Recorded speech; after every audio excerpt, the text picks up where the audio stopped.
So, hi guys. So, I'm with Lumi, kaya medyo may konting ingay. Maybe.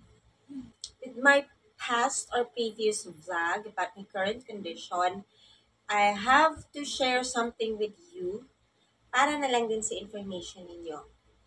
I am not a doctor, so magbe-base lang ako kung ano yung mga nagawa ko or like, na-research and kung ano yung mga advices sa akin. 2 weeks ago, I think 2 weeks yun or 1 week ago, nagpa-ultrasound ako just to 17 weeks pa lang ako nun.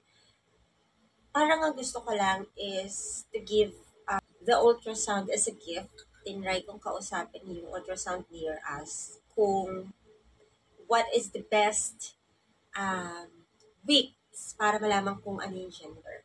So, pero ang reply kasi sa akin is 18 to 20 weeks. Yun talaga daw yung best. Pero, yun nga. So, I have a scheduled date with my daughter that time. Kaso sumama si tatay.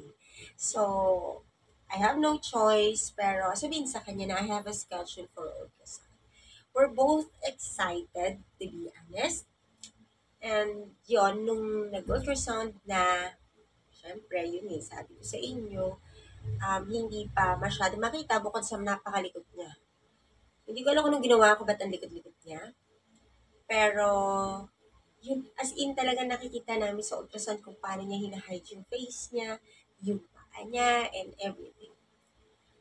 While I'm lying in the bed, doon sa pinag-ultrasound namin, na laboratory clinic kasi siya, what happened was unexpected.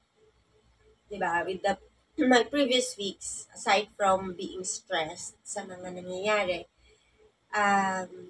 tapos yung nalaman pa nga namin na may subchronic hemorrhage, Kimberloo.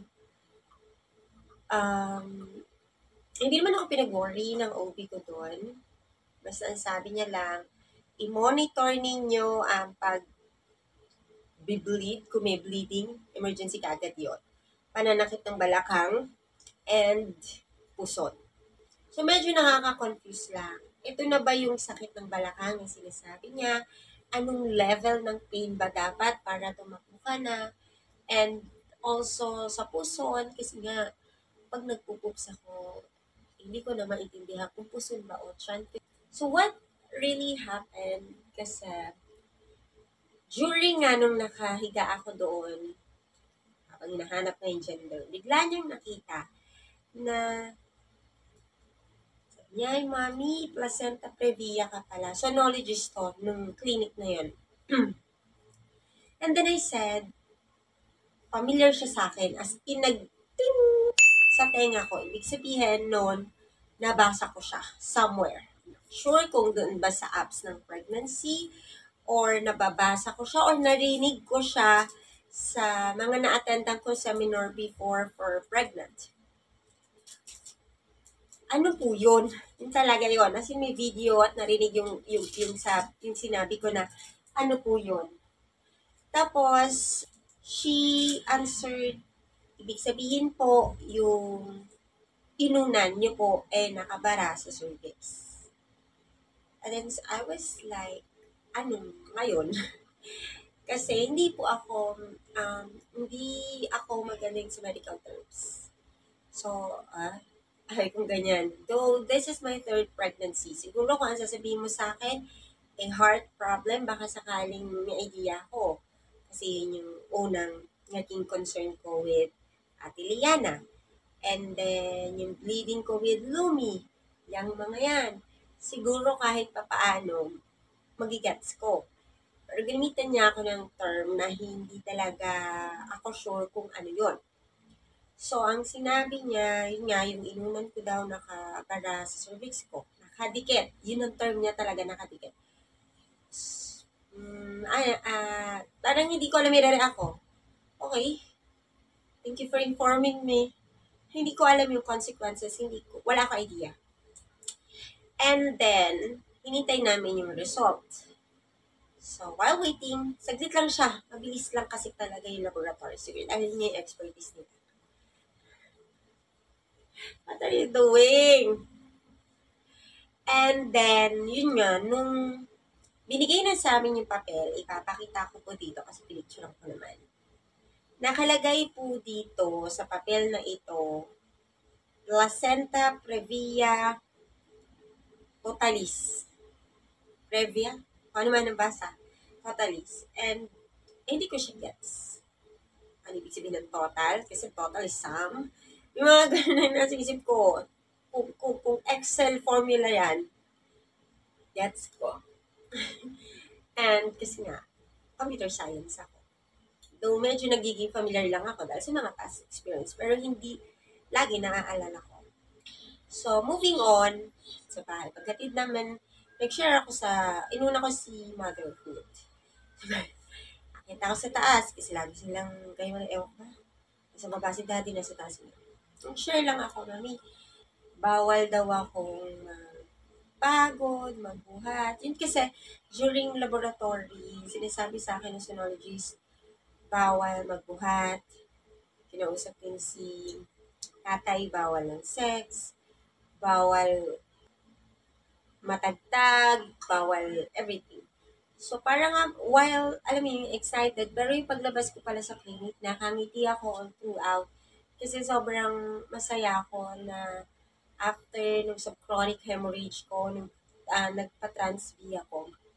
After din, nung mga pananakit ng puson ko at balakang, nung nagpunta lang ako sa Robinson Mall, natuwa ako. Kasi napaka-strong niya. And then I realized, Liana is also malakas yung heartbeat. Liana yung first daughter ko na namatay. Malakas yung heartbeat, talagang hindi mo mararamdaman na may sakit. So, moving on, balik tayo. Sabi na ako sa mother ko. Sabi ko, yun nga, yun yung advice, ganyan. Ilang taon ka na nga, ilang pregnancy mo na yan. Sabi ko, third. Sabi ko, 36. Sabi niya, pwede pa nga yan kung tutusin. Sabi kasi, ito na yung last. So, automatic cesarean ako. Knowing na cesarean talaga ako. Kasi, nakadalawang cesarean na ako. At hindi siya in-advise for VBAC or vaginal birth after cesarean. So, nung sinabi ko sa mami ko, sabi ng mami, ako nga 38 nung nanganak ako kay Jack. Yun yung bunso namin kapatid, nag-iisang lalaki. And, sabi niya, kaya pa nga sana yan. Sabi ko, ako, masaya na ako sa dalawa. Para may kalaro kong malikot na itong isa. Kasi, yung ate niya, tight. And then, after nun, alagaan mo sarili mo, ganyan-ganyan eh. Tapos, bumaba na ako kasi natid lang talaga namin si Lumi. Kasi, minatid lang namin siya para magstay doon hanggang doon sa Christmas party nga namin as requested ng aking father. Hinayaan ko, sige. Kasi hindi magkakasakit. Madalas, pag galing siya doon, nagkakasakit siya. Anyway, after nun, sabi ko, daddy, ano daw ako. Daw hindi ko pa masyadong na-absorb ito yung mga bawal. Sinabihan ko na rin sila, na baka hindi ako sumama kasi yung matagal kong pagkakatayo nga doon sa Robinson, yung last vlog ko na nag-explain ako ng situation ko, hindi ko nagustuhan. So, baka kasi mangyari ulit. Pina-message ko na yung mga kapatid ko. Yung dalawa kong sister. Yung isa, walang reaction. Yung isa, hindi ko masabing violent reaction. Na-appreciate ko na they care. Pero at that moment, I was not okay. Kasi, aside from my hormonal imbalance or yung hormone ko nga kasi as pregnant, sobrang nagbibigay sa akin ng too much emotion. Iyak ako ng iyak. For how many days dahil sumakit yung puso at balakang ko. Na tolerable naman siya. Nga lang, kailangan kong maging careful. And then, ang reply niya sa akin, I remember yung ganito-ganire, yan yung kinamatay ng asawa, tapos pinapili pa ako yung asawa yung anak. Tapos, ang tanda niya pa daw is, placenta previa din eh. Tanda niya pa daw ay preterm nga yung nangyari. Hindi siya exact 37 to 40 weeks ng anak. So, nagstay pa doon yung bata for how many days? Or months. Pero yung nabasa ko kasi, dahil kilalang personality yung sinasabi niya, nakakilala niya, nabasa ko siya, na yun nga yung ikinamatay. Pangalawa, 1 month siya bago pa naman so sabihin na 1 month is 4 weeks. Ibig sabihin, ano pa nga, preterm. Sabihin na natin 36 siya ng anak, minus 4 weeks, 32 weeks. So parang, parang panlumo. Hindi ko alam, and medyo nanginginig ako. And then, when I got home, nabasa ko ulit yung message at sinasabi niya, yung isang kapatid, hindi talaga siya nag-reply. I'm not sure why, pero knowing her, kahit sinabi niya sa akin before na through observing lang, kaya niya nang mag-advise kasi wala siya dun sa exact position na nararamdaman ng taong nanghihingi ng advice. Hindi siya nag-react. So, parang feeling ko lang, dating sa akin, ay, teka, wala ako sa posisyon para mag-reaction kasi hindi ako knowledgeable. So, yun yung dating lang. Sa akin, I'm not sure kung tama ako ng nararamdaman or naiisip that time. So, when I got home, ligo ako, kasi nga, umiyahi ako. And then, I lay down the bed, konting sakit lang ng puson or konting sakit lang ng balakang, humiga na ako. Binasa ko ulit yung ultrasound. Lagay doon, placenta previa, totalis, tapos grade 1. Though cesarean na ako, kaya hindi na ako kakabahan doon. Automatic na yun. Ang kina-worry lang kasi kadalasan kapag ganun is yung cesarean. Aside from mahal siya, yung complications, tapos dumagdag pa sa isipin ko yun. After no, nung hindi na, may binigay na option yung kapatid ko na gets ko naman din talaga na care. Ang sinasabi kasi, kung sakali daw na may mangyari sa akin, kasi nga, ganun yun sa kakilala niya, ang sisisihin ay si tatay. Bakit yung utak ko ay parang, teka, ba't nandito na tayo sa sisihan? Wala pa eh. Pangalawa, bakit parang nasaktan kagad ako? Kasi I'm creating this family, small family, with tatay, and Bloomy, and myself, and now with Momo. We both decided to have a baby. Ako pa ata ngayon na ulit. Kasi nga sabi ko matanda na ako. And yun, parang medyo na-off ako. Sabi niya pa, kaya nga din daw naging complicated yung panganganak ko kay Lumi kasi nga daw sa dalawang magkasunod na pregnancy. Kasi parang 5 months nga lang yung nila. Sabi ko, teka lang. Sabi ko, wait, sabi sa akin, nung pangalawang araw after my operation or surgery, maganda daw. Pwede pa nga daw ako. Ano yun, joke lang. Tapos, kinonfirm ko pa yon after a month kasi, babalik ka sa OP mo to check ulit yung tahe and everything, kung nainom yung mga gamot, ano yung mga ganito, ganila. And then, ang sabi niya, ulit, is, tanda ko sa amin, it's either daddy or yung kapatid ko eh. Lalaking nag-drive sa akin, kasi Bulacan pa yun. Ang sabi lang is, pwede pa nga ako magkaanak ng 5. Same. So, 2 beses na sinabi sa akin yun. Hindi ko alam kung sinabi niya lang yon for fun or fact yon. Kasi iba yung sinasabi ngayon sa akin ng kapatid ko. So, medyo na-confused na ako. Tapos nagkahalo-halo na yung isipin ko. I cried. And then, tatay saw me. Sabi niya, wag mo muna nag-isipan. Makinig muna tayo sa OP. Sabi ko, ang point ko lang naman, kaya ako sinabi sa kanila, baka hindi nga ako makasama. Yun lang, yung understanding na sa 24, kapag namasyal, because of Christmas, hindi ako makakasama, basta maibalik lang si Lumi sa akin. Kahit nga sin, okay na ako eh. Re-reply na ina-expect ko like noted or natindihan namin, pahinga ka, hindi. Naging worst yung utak ko. So since doon natulog si Lumi, I thought I'm going to sleep properly. But not.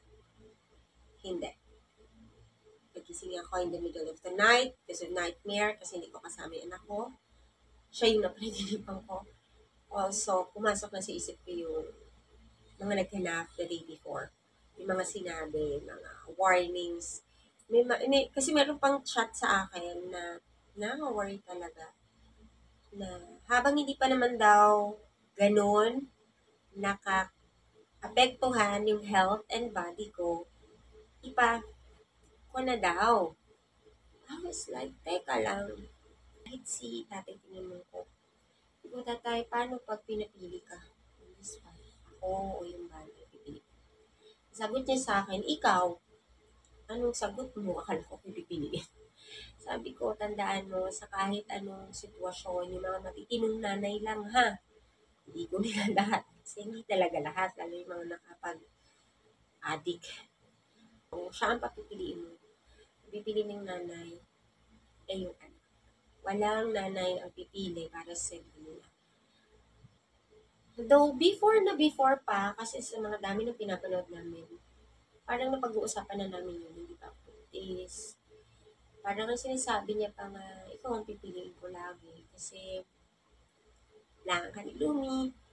Tapos, meron naman ng isa, ganun. So, hindi na niya ako nasagot. Tapos, parang, ang off lang na sabihin sa akin na, ano ko na. Alam mo yun? Parang, why? Should I? Diba? Parang hindi naman na tama. Kasi, we've been longing for this. And, we both decide naman na gawin din. And yun, yung mga advice niya, matulog ka na kasi hirapan talaga ako. I do some research, pero kung negative, binababasa ko, na alam ko bakit nagkaroon ng ganyan. Hindi lang naging clear kasi English. Pangalawa, may mga terms sila na ang hirap intindihin. So, next day, and then nung nakausap nga yung OB, ang sabi lang, niya, ba't po kayo napaaga? January 4 pa po. Sabi ko kasi po medyo konting sumasakit yung balakang ko. So, pinakita ko yung ultrasound at tinignan lang siya. Sabi niya, hindi naman po sa nagja-judge ako ng ganito, ganila. May mga sinabi siya, hindi ko nalang sasabihin, baka kasi may ma-hurt. Naalala niyo po, sinabi ko sa inyo na may mga kailangan akong i-check sa'yo kasi nga nakadalawang cesarean ka na.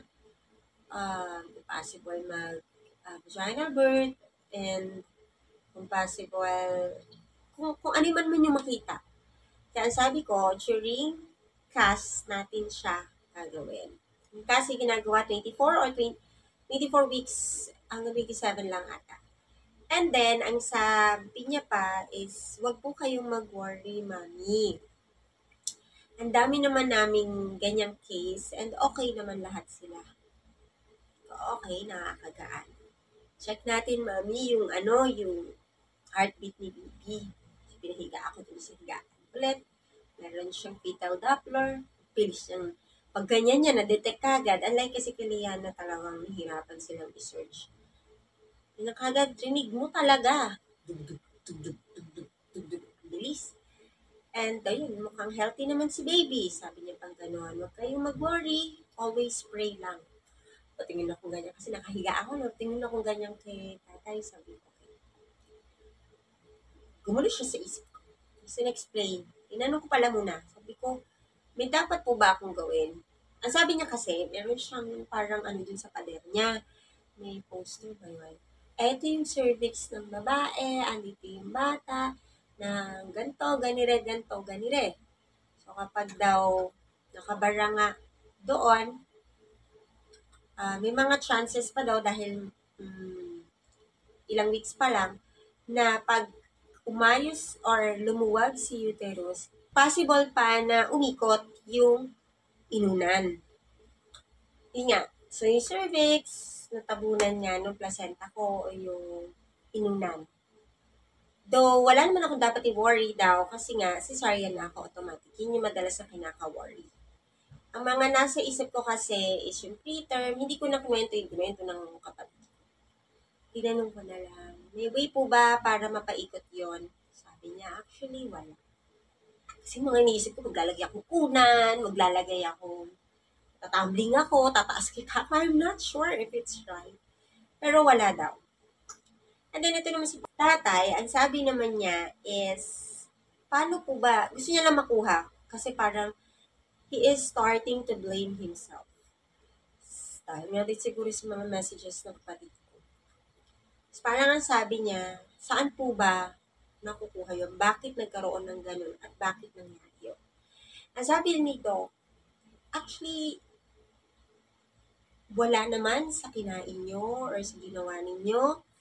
It's just the development. Ganun lang siya na-develop talaga. And, okay, hindi namin sisin sarili namin kung ano man yung ginawa ko dahil ba naglakad kagad ako. And, you know, hindi, sabi ko nga, iba-iba talaga yung pregnancy. Iba yung naramdaman ni Lulu, iba yung naramdaman ko. So, siguro, after this, mag-vlog ako ulit to share with you kung ano may placenta previa based sa knowledge na meron ako. So, for now, ito yung nangyayari. Knowing myself, ako kilala ng lahat na mapanik talaga ako. Panic mother ako. Dinala nga lang ng kapatid ko during pandemic sa LTO yung anak ko. Kahit nasa loob lang ng sasakyan, nagpapanik na ako eh. Iyak ako. Binabaan ako ng health department sa opisina namin. Clinic. Mga naka-costume na parang Among Us kasi hindi na ako makahinga. Mapanik talaga ako. Bungi siya, nagpapanik ako. Though I'm trying na para hindi din mag-worry yung bata nung nagbungi siya at bumudugo. I'm trying my best not to let her see na ang mother niya ay nagpapanik. Kasi kailangan ko pa din na makontrol yung sitwasyon na hindi siya iiyak na iiyak, too much emotion kasi pinangangalagaan ko ang puso nito.